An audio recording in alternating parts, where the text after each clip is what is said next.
जीव विज्ञान में कौन कौन सा चैप्टर पढ़ना है।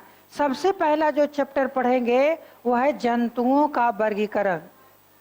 जंतुओं का वर्गीकरण, जंतुओं का वर्गीकरण। तीन वर्गीकरण क्या कहेंगे?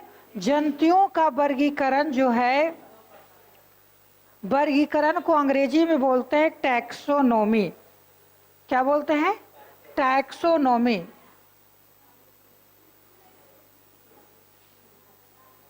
क्या कहते हैं? टैक्सोनॉमी। वर्गीकरण का अध्ययन क्या कहलाता है? टैक्सोनॉमी कहलाता है। तो जंतुओं का वर्गीकरण में एक प्राचीन वर्गीकरण है और एक आधुनिक वर्गीकरण है। प्राचीन वर्गीकरण है और आधुनिक वर्गीकरण है। प्राचीन वर्गीकरण के पिता अरस्तु को कहा जाता है। प्राचीन वर्गीकरण के पिता अरस्तु को कहा जाता है, लेकिन आधुनिक वर्गीकरण का पिता कैरोलस लिनियस।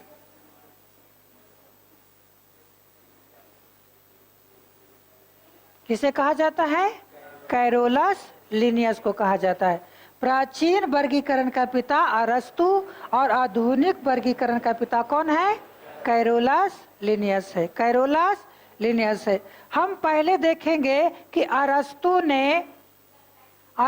ने प्राचीन रूप से जंतुओं का सबसे पहली बार वर्गीकरण करने का प्रयास किया।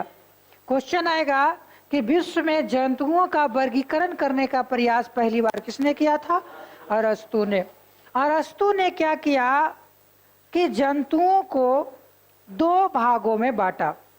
पृथ्वी पर जितने प्रकार की जंतु है उसको दो भागों में बांटा।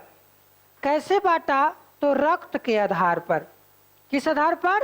रक्त के आधार पर। उसने कहा कि एक जीव ऐसे होते हैं जिसमें लाल रक्त पाए जाते हैं और एक ऐसे जीव होते हैं जिसमें लाल रक्त नहीं पाए जाते हैं। तो उसमें से कहा गया एक को एनाइमा। क्या कहा गया? एनाइमा। एनाइमा। और एक को कहा गया इनैइमा। एनाइमा और इनैइमा। एनाइमा और इनैइमा। कहेंगे एनाइमा में वैसे जंतुओं का समूह जिसमें लाल रक्त नहीं पाए जाते हैं। क्या है? एनाइमा में किसको रखा? वैसे जंतुओं का समूह जिसमें लाल रक्त नहीं पाए जाते। क्या केचुआ में लाल रक्त पाए जाते हैं? नहीं। केचुआ, चेरा जी, केचुआ, तिलचट्टा, इसमें लाल रक्त पाए जाते हैं। जोक, अरे हमर खूना चूस लेता है, वो रहता है, वो थोड़े उसके पास रहता है खून। न तो नमका डालेंगे तो सड़ जाता है, गल जाता है तुरंत में। वो गाय भैंस में चिपक कर उसका खून टान लेता है, इस कारण से उसमें रक्त चला जाता है। उसमें लाल रक्त नहीं पाए जाते। और जितना भी कीड़ा मकोड़ा फटिंगा है, किकोड़ा, इन सभी जंतुओं में क्या है कि लाल रक्त नहीं पाए जाते हैं। तो जिस जीवों के समूह में लाल रक्त नहीं पाए जाते हैं उसको क्या कहा गया? मच्छर में तो हमारा खून चूस लेता है, नहीं रहता है, नहीं। तो एनाइमा वैसे जंतुओं के समूह है जिसमें लाल रक्त नहीं पाए जाते हैं, और इनैइमा वैसे जंतुओं के समूह है जिसमें लाल रक्त पाए जाते हैं। जिसमें लाल रक्त पाए जाते हैं। अब देखो, जिसमें लाल रक्त पाए जाते हैं उसको दो भागों में बांटा गया है। एक को कहते अंडायुज और एक को कहते जरायुज। अंडायुज और जरायुज। अंडायुज का मतलब वैसे जीव जो अंडा देते हैं। जितने भी पंछी हैं वो क्या देते हैं? अंडा देते हैं।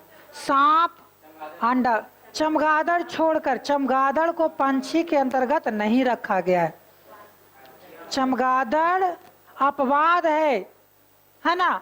तो कहेंगे कि पृथ्वी पर जो अंडे देने वाले प्राणी है, जीव है, उसको अंडायुज कहा गया, और जो बच्चे देने वाले जीव हैं उसको जरायुज कहा गया।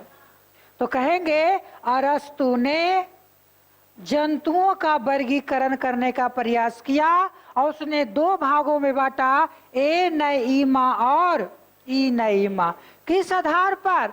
तो रक्त के रंग के आधार पर। रक्त के रंग के आधार पर इसने जंतुओं को दो भागों में वर्गीकृत किया। एनइमा वैसे जंतुओं का समूह जिसमें लाल रक्त नहीं पाए जाते हैं, और इनइमा वैसे जंतुओं का समूह जिसमें लाल रक्त पाए जाते हैं। और जिसमें लाल रक्त पाए जाते हैं उसको दो भागों में बांटा गया, अंडायुज और जरायुज।